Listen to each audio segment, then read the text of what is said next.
Recently, before the winter came, we could observe flocks of birds flying south where they will not have to face the hardships of cold months. However, not all of them have flown away.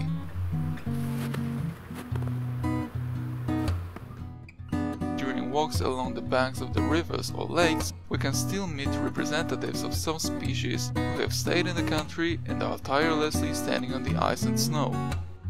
Birds' feathers effectively protect them from the cold, and the secretion of the preying gland provides additional protection while they are in the water. The legs, however, remain uncovered and exposed, which is why animals need a different manner to not freeze during cold days and nights.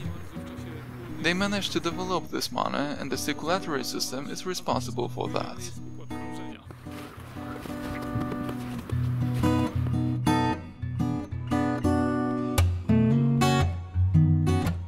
The blood vessels in the exposed limbs of birds are located close to each other in such a way that the cool blood from the feet before returning to the torso is heated by the warm blood that is pumped in the opposite direction, from the torso to the legs. This one cools down, so in the bird's feet has a much lower temperature than when it's leaving the heart. It causes that there is no intense heat exchange between the body of the bird and the environment, which would cool down the body.